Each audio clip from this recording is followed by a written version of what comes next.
Bismillahirrahmanirrahim. Assalamualaikum warahmatullahi wabarakatuh. Perkenalkan, saya Dr. Vivi. Kali ini saya akan membawakan video mengenai bagaimana cara melakukan fitting RGP terhadap pasien. Ya, mari kita lakukan. Di sini nama saya Dr. Vivi. Namanya siapa? Humaira. Ya, Humaira ini Humaira sudah bersedia untuk dilakukan fitting RGP ya. Ya, selanjutnya kita akan lakukan beberapa pemeriksaan terlebih dahulu sebelum kita lakukan fittingnya. Nah, oke, untuk fitting tahu kita sudah dijelaskan mengenai RGP itu dia lensa kontak tapi dia bahannya agak keras gitu ya. Untuk pertama kita lakukan pemeriksaan segmen anterior terlebih dahulu untuk kita tahu apakah memang pasien ini cocok menjadi kandidat dipasangkan RGP atau tidak ya. Silahkan dipasang dulu ininya. Pertama saya akan periksa dulu segmen anteriornya mulai dari palpebra.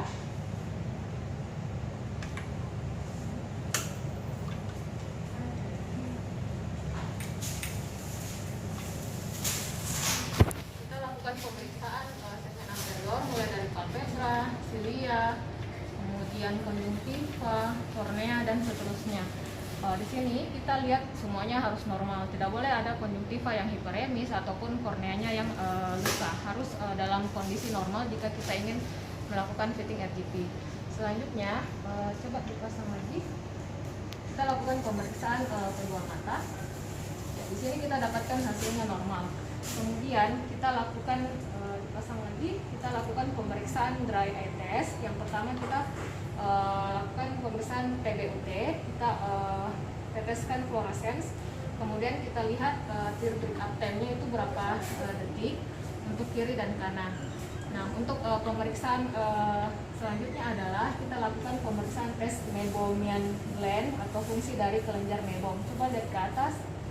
Untuk ini kita lakukan penekanan pada palpebra inferior dan palpebra superior. Lihat ke bawah. Ya, kita lakukan pada mata kiri dan kanan. Sama.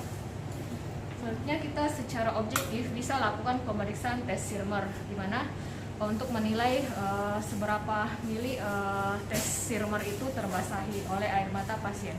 Nah, jika sudah didapatkan pemeriksaan segmen anterior dan pemeriksaan dry eye test itu dalam batas normal, maka kita bisa lanjutkan ke fitting RGP.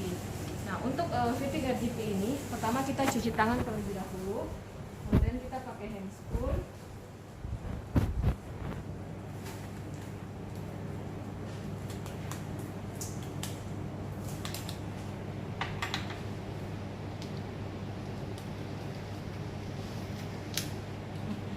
Untuk pemilihan ukuran lensa dari pasien, sebelumnya kita meminta pasien untuk melakukan pemeriksaan keratometri atau refraktometri dan pemeriksaan topografi kornea.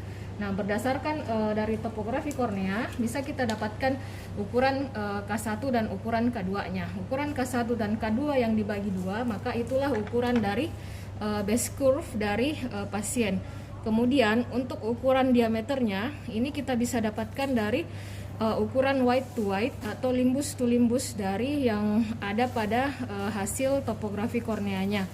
Nah, ukuran WTW-nya ini kemudian dikurangi 2, maka itulah ukuran dari diameter pasien. Nah, misalnya kita dapatkan base curve pasien itu 7,6, kemudian diameternya itu sekitar 9,2. Maka inilah yang akan kita cobakan ke pasien. Selanjutnya kita ambil lensanya, kemudian kita taruh di telapak tangan, kemudian kita cuci terlebih dahulu RGP-nya.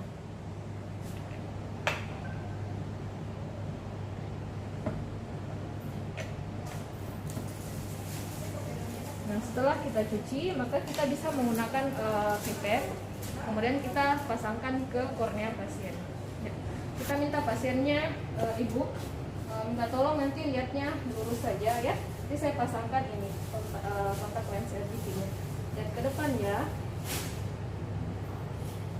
lurus ya. Oke, setelah terpasang, terus kita lihat kembali ke slit lamp untuk menilai dinamik dan statik dari RGP yang sudah dipasang.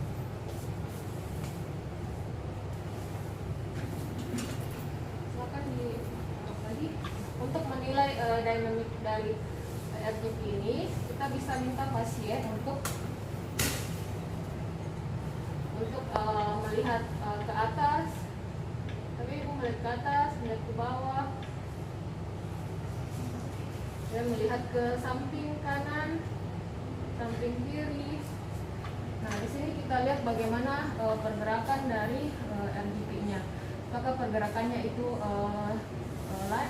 cepat, lambat, atau sedang. Nah, kita juga bisa menilai pergerakan pada saat ibunya berkedip.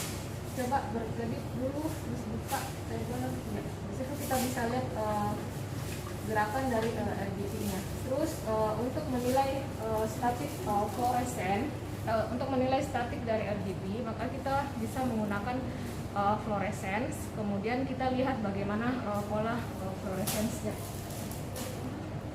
Ya, anggap pasiennya sudah kita tetesin fluoresen, kemudian kita slit lamp kembali dengan menggunakan cobalt blue. Kemudian ruangan dimatikan. Selanjutnya kita lihat pattern fluorescence-nya, mulai dari di bagian sentral, kemudian mid perifer, dan di bagian perifer. Nah, jika didapatkan pola pattern fluorescence yang normal, maka itu bisa kita ambil sebagai patokan untuk pemasangan RGP yang normal. Namun jika tidak, maka kita bisa memasangkan ulang kembali untuk mengubah dari base curve maupun ukuran diameter dari RGP tersebut sampai didapatkan dynamic dan statik yang ukuran normal. Nah, setelah kita lakukan pemasangan RGP, kita lakukan ukuran overkoreksi. Nah, ukuran overkoreksi ini selanjutnya kita cobakan kembali ke pasien sesuai dengan minusnya, baik itu dengan menggunakan refraksi subjektif maupun refraksi objektif. Kemudian kita ukur kembali visus pasien. Selanjutnya setelah didapatkan base corrected visual acuity-nya, lalu kita konversi ke tabel vertex distance. Nah, itulah hasil akhir dari peresepan RGP dari pasien. Ya, sekian dan terima kasih.